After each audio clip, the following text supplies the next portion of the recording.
میکنی؟ من در تلویزیون کار میزنم. خیلی میشی همونجا کو سر میکنی میشی. همینجا بشینم. اخبار گابزا. پولتا اینمونم. السلام علیکم تماشاگران عزتمند. اینک برنامه اطلاعاتی اخبار است. اینجا سفینه توسط به شما میستر کلی هفته سپر شده در شهر دوشنبه در چششون کرده در نزدیکی این ویدی دو دوست را دستگیر کردند. صدرالدین نجمی و بهرام غفوری ساعت 12 شب به نیت غارتگری از خانه بیرون شده و خانه عبیدالله سعدلو حمله کردند.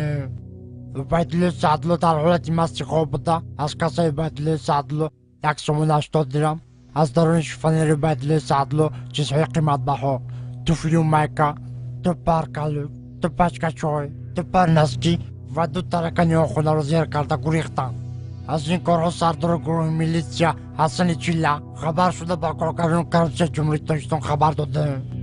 کارگردان کرپسه جمهوری تاجیکستان دولتمند خال کرکیبک پرده قاسم از این کارها خبر شده. هرچین غارتگرها را دستگیر کرده و درون کاخ برباد بردن. صدرالدین نجمی و بهرام غفوری به درون کاخ برباد برده. صدرالدین نجمیدین زدن توبه قدم خدا و عصر میکنی. ای رو تسیا کدامی ژورنالیست دروغ میگه؟ تو در تلویزیون گپ زده استی تو رو تمام جهان تماشا میکنه. تو دروغ میگی؟ تو رو خلق میدونه چیکار میکنه؟ سنگ شپت میکنه. نخود ژورنالیست دروغ بگه. چی نرو بزنی؟ تو فالبینی دروغ گفته استی.